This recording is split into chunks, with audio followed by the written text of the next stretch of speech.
feeding frenzy. But what about that rig? Because I know those of you who watch Total Fishing regularly always want us to show you the method, so here you go. Very, very simple float setup for you. I've got a braided hook length.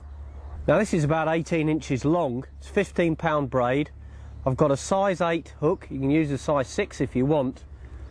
And I've got a swivel underneath this piece of rig putty. Now that piece of rig putty sits on the bottom of the lake, so it doesn't affect the balance of the float, and it holds the hook bait in position. Let's have a look at the float itself, because that's quite important. Now when you're float fishing for carp, especially in shallowish clear water, you want a float that's not going to spook them, and these crystal wagglers are absolutely ideal. It's a short float, it's clear so it won't spook the fish, they can't see its reflection, takes plenty of shot for its size. This is important as well, this long sight tip. Now you can buy interchangeable sight tips for these floats. I like a long sight tip when I'm fishing for big carp, because when they come in the swim they create a lot of disturbance. Now when you get that disturbance, the effect is it can quite often pull the float under for a second or two. But with plenty of tips showing, it gives you a chance to differentiate those line bites caused by the fish bubbling around in the swim and swimming into the line. Now they're what we call line bites, but a proper bite will take this tip down and it'll hold it under the water for a second or two. So that's how you tell a line bite from a proper bite. Well, so much for the theory. What about the practice? Now I've found a nice little swim in the corner of this gravel pit. There's a few reeds. It's reasonably deep, about 4 to 6 feet, and I've seen a few carp drifting around there. So the first stage is to go in and introduce some of this ground bait. It'll probably take an hour or so to settle down, but once it does, we're going to creep into the swim, drop the floatfish worm out there and see what happens. But first, let's go and bait up. Well, if ever there was a carpy looking swim on a gravel pit, it's got to be this one, hasn't it? Look at this. We've got some rushes over to our left. There's a tree over on the far side. I've seen carp drifting in and out the bay. I can't wait to get started, but I've got to wait for a while because I need to bait up first. And I'm going to put in some of this carpet feed. Very, very close in. Now the thing with carp is, provided that you don't disturb them, you can fish really close and expect good results.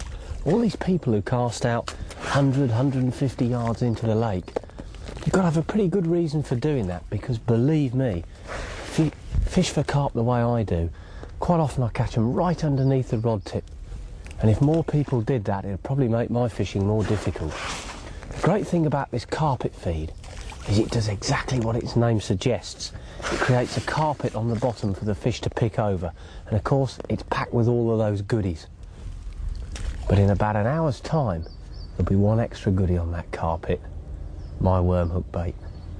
Well, I've got to approach this swim very quietly because it's literally fizzing now. There's clouds of stuff coming up off the bottom. I can see the dark shapes of fish moving over the bait patch.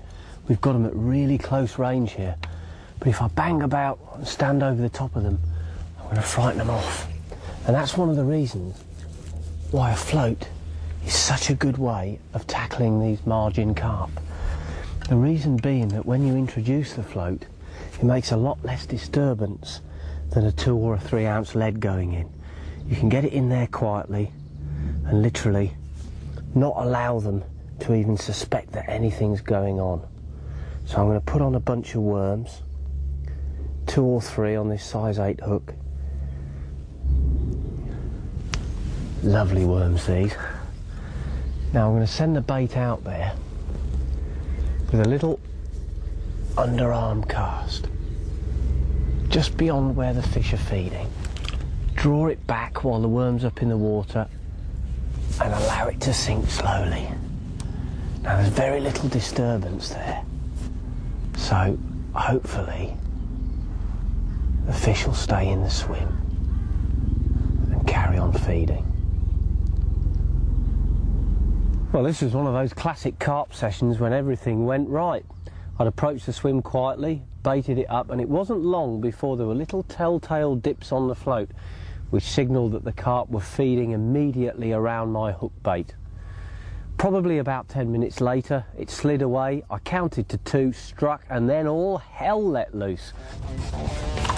Oh, here we go. Oh, yes. Cracking take. The float just bobbed a couple of times and slid down. I've got to try and keep this fish right out of the rushes. Oh, come here, baby. Oh my God, look at the bend in that rod. This fish had definitely had 3 shredded wheat. It pulled like hell. In fact, when I was playing it, it was more like playing a blue marlin than it was playing a carp. But a carp it was, and within a few seconds, it was safely in the net. And you know, when you're playing these fish, you've got to play them hard. Get them in the net, get them on the bank. It's the only way to do it. It's like landing a marlin. Well, how about that then? Whew. Unbelievable fight. And that's what close quarters float fishing is all about. There's the hook in the corner of the mouth. Real hit and hold stuff. Fabulous reward. Beautiful carp. Nice common. May not even have been hooked before, this one. It's a fairly virgin gravel pit.